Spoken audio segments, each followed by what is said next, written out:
Well, hello, welcome back to Toy Thursday with Johnny Tiger. Date is March 23rd, 2023, 232023. Yeah, a nice little bit of symmetry there. Um, Although I'm pretty sure I said that back in January and February too. And I'll probably say that again in April. Um, so, you're looking at a dinosaur. More specifically, this is a Spinosaurus. Spinosaurus has been one of my top three favorite dinosaurs as a child, alongside the Mosasaurus and Triceratops. Yeah, I know everybody have to love T-Rex and raptors and Brachiosaurus and Stegosaurus, and we all have our own favorite. But my favorite has always been, at least one of my favorite has been the great and mysterious Spinosaurus.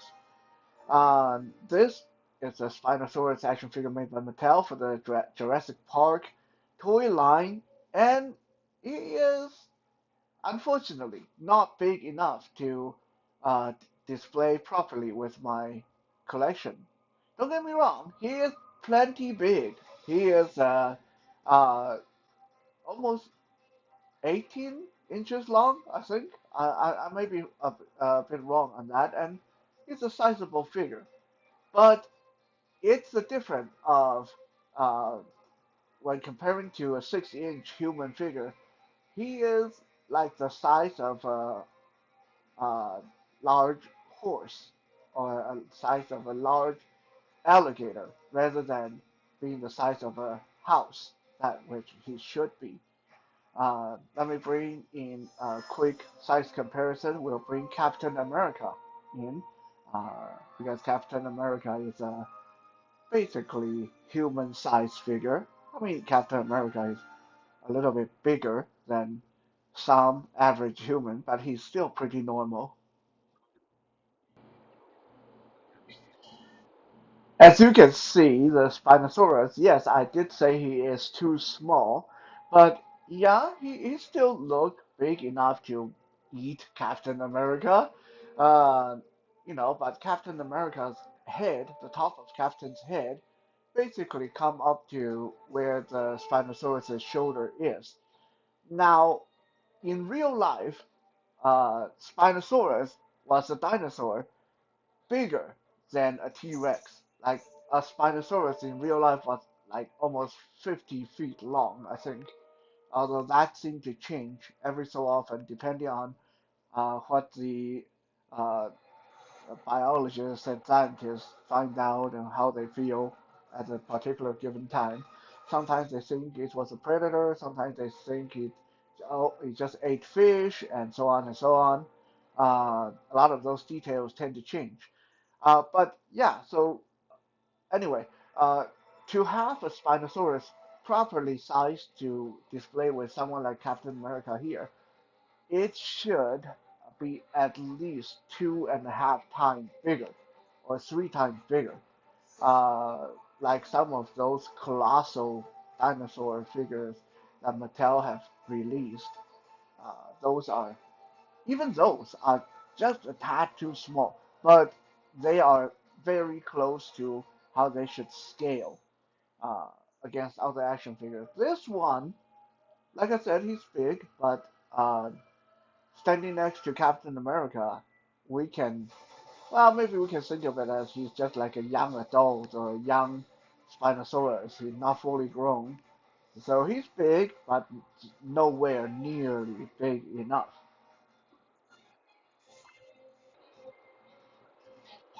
So why are we looking at the dinosaur?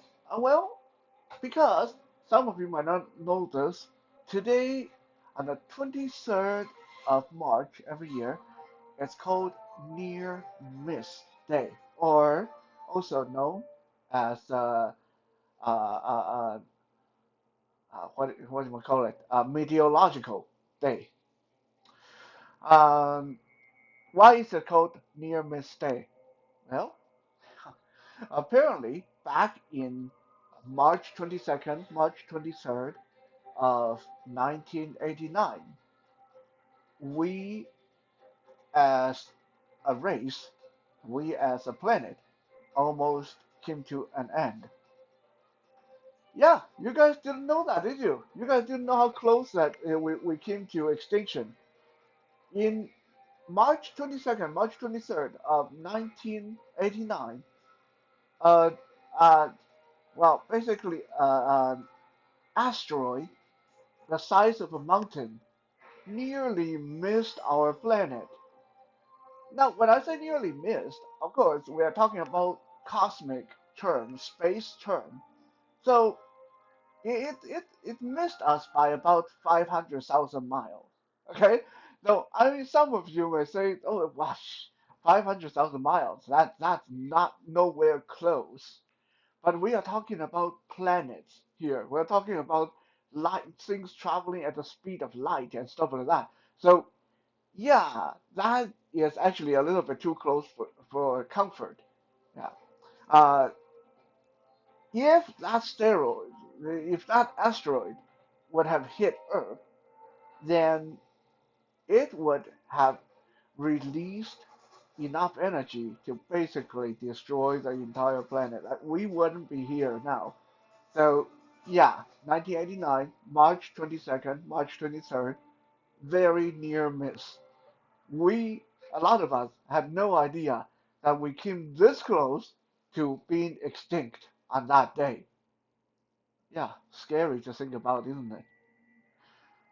So, to celebrate that victory, from that day forward, every year, March 23rd is called Near Miss Day or the astrological or meteorological day to celebrate that, hey, we're still here. However, the dinosaurs were not so fortunate. They got wiped out by pretty much the same thing. And so I was trying to figure out how can I best celebrate, best showcase this day, near miss day, and, the asteroid and all that.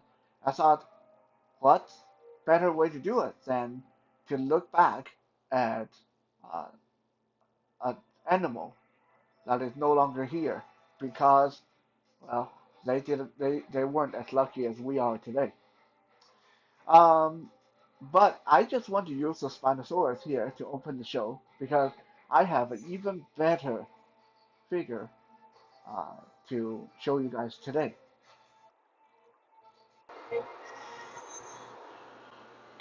Let me tell you the story of Dr. Karl Lykos. Now, this is not Karl Lykos.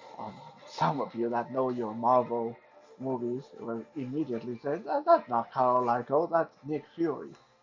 Well, it's because no one ever made a Karl Lykos action figure, as far as I know. So I need a stand-in.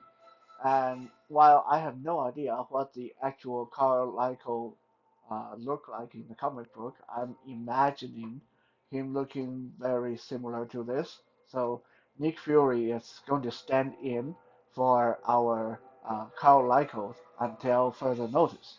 Hmm. Yeah, anyway, my video, I can do whatever I want. So anyway, let me tell you the story of Dr. Karl Lykos. When he was a child, Karl Lykos, who was born in Argentina, went on an expedition with his father and another scientist by the name of Dr. Anderson and Dr. Anderson's young daughter, Tanya, who was Carl's own age. They went to explore Antarctica. Yeah, I mean, I don't know why you would want to go explore Antarctica.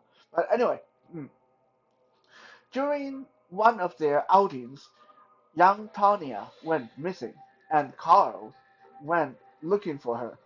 He found her inside a cave being attacked by what appear to be giant pterodactyls. For those of you who are not trying to think pterodactyls, what are those? Those are the flying dinosaurs. Yeah, I know. They are actually not dinosaurs, they're flying reptiles. But a lot of people think of them as dinosaurs, so we're just going to go by that. So pterodactyls are those flying winged dinosaurs that you see in movies and cartoons. The thing, the dinosaurs that have crest on their head and so on. Now, in the actuality, these were called pteranodons.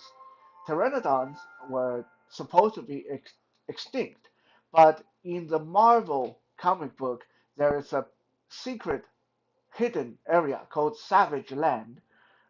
It's a hidden part of Antarctica that have all the dinosaurs and ancient animals still living there.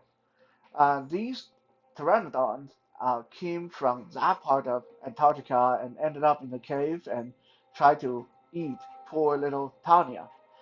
Carl, seeing that his little girlfriend was in trouble, went to help her and fight off these pteranodons.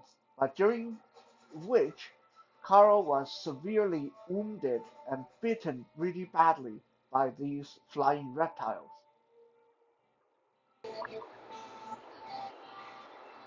Though his injuries was treated and his life was saved by Dr. Anderson, Tanya's father, the bite from these supposedly extinct reptiles left an unforeseen result on poor little Karl Lykos, but we'll get to that eventually. After a few years, Karl's father died, and to thank Karl for saving his daughter, Dr. Anderson invited Karl to go live in his house, and so he wouldn't be an orphan. Karl worked very, very hard and in school and achieved very high grade. And as you can see this coming a mile away, he fell in love with Tanya. He risked his life for her, fighting off the pteranodons after all. But her father uh, refused to let her have anything to do with Karl. So Karl went to school and tried to become a doctor because he thought that if he was successful and rich, then Dr. Anderson would have no problem letting him marry Tanya. It was around this time when the unforeseen result of the pteranodon bite became sadly apparent. Karl Lykos has somehow been turned into a kind of a vampire creature. He can no longer be sustained by just food. He can only be sustained by absorbing the life essence, life energy from other living beings.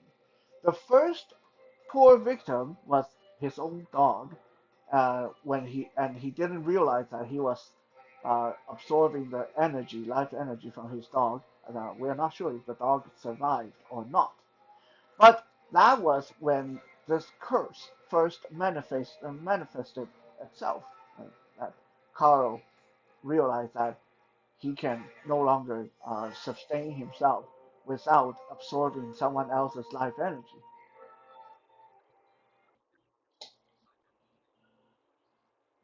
So after he got his degree, he became a hypnotherapist, a doctor, a psychologist, psychiatrist. Carl Lykos constructed devices and machines in his office. So when he hypnotized his client, he would hook them up to the machine, and the machine would transfer part of their life essence to him, so he could continuously being fed.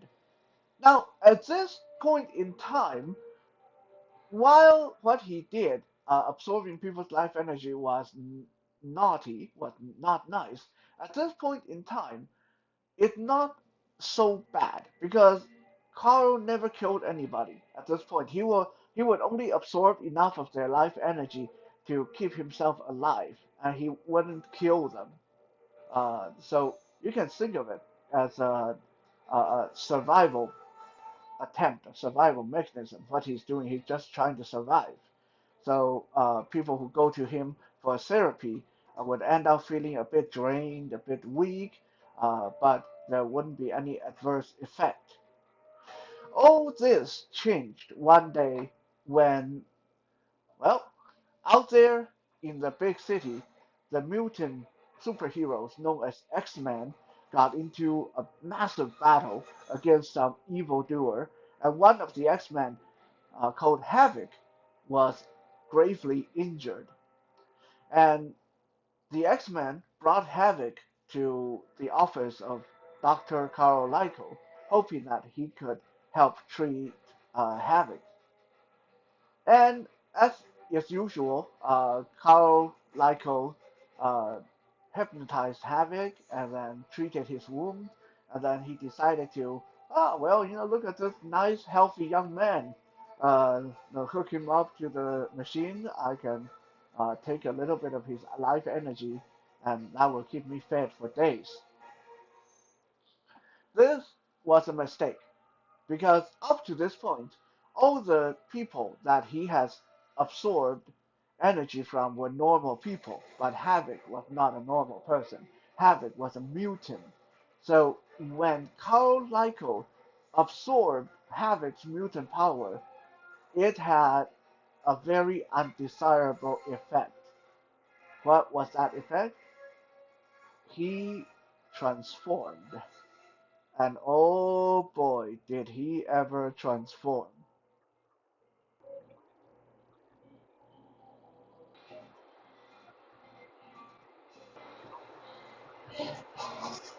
Karl Lykos transformed into a half-man, half-pteranodon, giant winged monster that is like basically half-man, half-flying dinosaur with sharp teeth and claws and giant wings and a lot of muscles and basically almost 8 feet tall. And his personality changed when he transformed. He is no longer the kind, gentle doctor who just tried to survive. And yes, he absorbed people's energy, but always was concerned with himself, not to kill people. When he transformed into this new monstrous form, a part of him turned evil, and he started calling himself Sauron. Yes, just like the Sauron in Lord of the Ring. I mean, I know he looked nothing like Sauron, so I'm not sure why he went with that name. But anyway, so he transformed and he went to battle the X-Men and all the superheroes. And in this crazy, monstrous state, he even went to his girlfriend Tanya's house and tried to murder her. And it wasn't until the X-Men was able to knock him back to his human form that he was so filled with remorse and so horrified that he tried to murder Tanya and he ran away and tried to starve himself to death.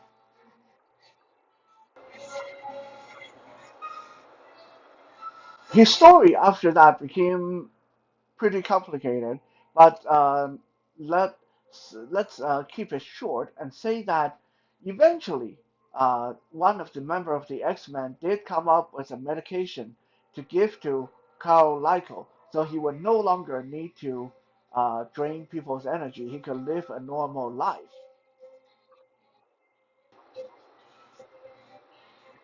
He ended up marrying the love of his life, Tanya, and they lived a normal life for quite a few years.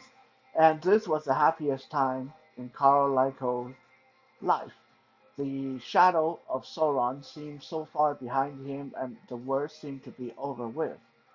Until one day, an evil mutant by the name of Toad, who was trying to start his new uh, Brotherhood of Evil Mutants, found Karl Lykos, and the Toad was not interested in Karl Lykos. The Toad was interested in the monster inside Karl Lykos. So the Toad used some kind of scientific device, hit Karl Lykos with like a laser beam or some kind of thing, some kind of like uh, ray, ray gun or something, and this transformed Karl Lykos back into Sauron. And during his transformation, he killed Tanya. Now filled with rage and grief and remorse and self-loathing, the creature Sauron really went over to the evil guy's side and started killing people and trying to take over the entire savage land so he can use all the creature there as his own sustenance and all that stuff. Eventually, he was captured and sent over to be experimented on by the Weapon X program, which was a secret U.S. government program trying to create biological human creatures and monsters like bioweapons and stuff like that. So Sauron became one of the first test subjects for the Weapon X program.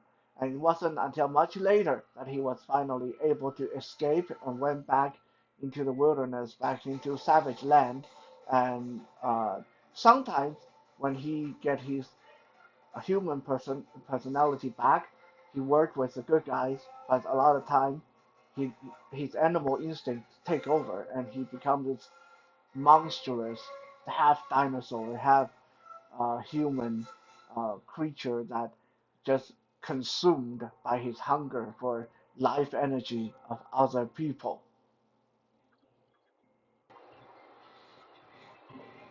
In his human form, Karl Lykos is just normal human uh, psychiatrist. He's very good at hypnotizing people, and he can drain people's life energy with his touch.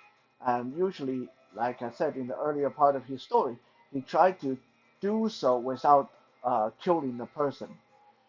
However, once he transformed into the gigantic creature known as Sauron, he gained sharp beak, sharp talons on his fingers and toes, giant wings. He can fly, he can breathe fire, and he can hypnotize people with his stare alone. After being experimented on the Weapon X program, he also gained some regeneration ability. There was a scene where he got shot in the head, and almost his entire head blew up, and yet he was able to regenerate from that. So that was pretty impressive. As the Sauron creature, he also has superhuman strength. He can lift up to 10 tons.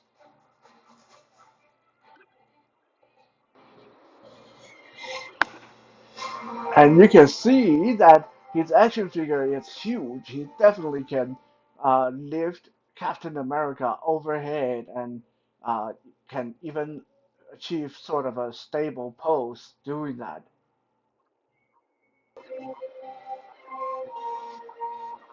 This action figure of Sauron was released in 2018, and it was actually the toy of the year, if I remember correctly. Like, he is so amazing that he was the toy of the year. He was made by Hasbro, and unfortunately, you can't actually buy him. You have to buy six other action figures because every figure in that wave comes with a piece of Sauron, and you have to buy all six of them to build him. But this was one of the few times when I actually buy figures that I didn't want and end up with a figure that I say, oh, this was so worth it. I mean, just look at him. This guy is so amazing. It's honestly one of the, I wouldn't say top five, but he would be among the top 20 of my favorite action figure in my collection. He is that good. Like I have over 1,000 action figures, so for him to be among top 20, that's really saying something. He is over 8 inches tall and really uh, uh, heavily built. He got a really uh, big, solid build. Now, let me digress a second, and I want to talk about the Sauron action figure that was made in the 90s because I actually had an action figure of Sauron back in 1991. That back then there was a action figure of Sauron made by ToyBiz, and if you saw that figure, you wouldn't connect it with this figure. That version of Sauron made back in 1991 was small and scrawny and looked like a half-starved bat. It was very undersized. It was tiny. I mean, I don't know what they were trying to do. Maybe they were trying to make it look like Sauron was starving himself and he wasn't getting enough energy and stuff like that. But honestly, if you ever seen that early figure and you see this figure, it looked like two completely different creature. They both have wings, they both have the same head shape, but this creature looks so powerful, while the earlier version looks so underfed. It's ridiculous. This version of Sauron is over 8 inches tall, and his wingspan is over 14 inches. This is a huge figure, and he is very well articulated. As you guys can see so far, I've gotten him in so many different poses. Uh, he can squat down, his legs, hips, knee, ankles, waist, neck. Uh, Even his jaw is articulated, his wings are articulated in multiple points, wrist, elbow, double jointed knees. Uh, it's just awesome. If there's one complaint I have about the articulation, it's that he is a little floppy. Like, I don't like floppy action figures. What do I mean by floppy? Here, excuse my hand, but I need to show you guys this. See that?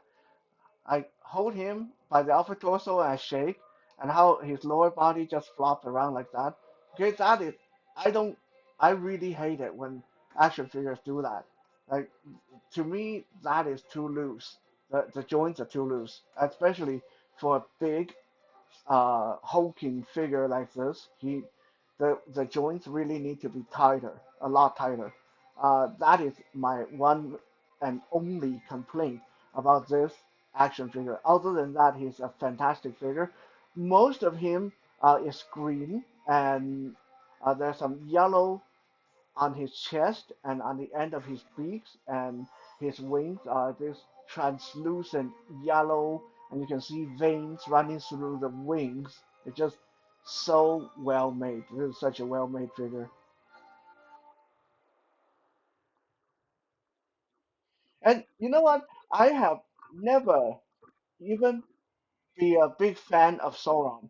Like the idea of he need to touch people and suck up their energy and can like to me Sauron has never been anywhere near my top list. like this is a cool design. Uh, uh, and I guess his backstory is kind of tragic. But there's just too much of a Dr. Jekyll and Hyde thing going on.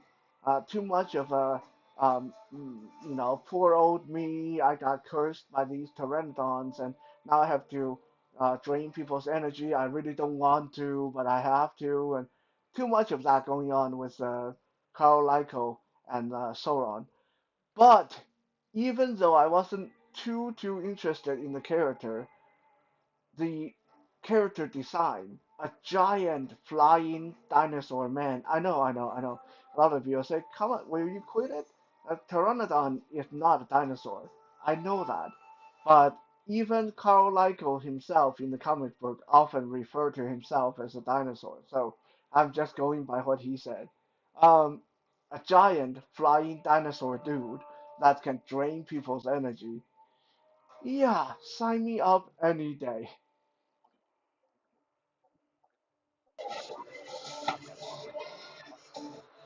Now, I didn't acquire this action figure until 2019, actually. Like I said, he was released in 2018, but I didn't get him until 2019. And it was my beautiful, intelligent girlfriend, Kitten, that helped me complete this collection and build this guy. So, yeah, thanks, dear. This is like such a good action figure. Beautiful uh, creature. I have another little tidbit to leave with you guys is prior to acquiring Sauron, I have pretty much no dinosaur in my collection because, like I said, most dinosaurs don't fit don't size properly with my 6-inch, 7-inch action figure. But ever since I acquired Sauron, I started building up a small dinosaur collection, mostly because, hey, this flying dinosaur dude, he need minions, he needs dinosaurs he can command. So he is, in some ways, indirectly responsible for my current collection of dinosaur figures. I hope you guys have enjoyed this Toy Thursday. Honestly, I just can't say enough about how impressive, how cool this action figure is. Um, and I hope that some of you agree with me. Um, I'll be back again tomorrow for some Fitness Friday. For now, have a good night and take care.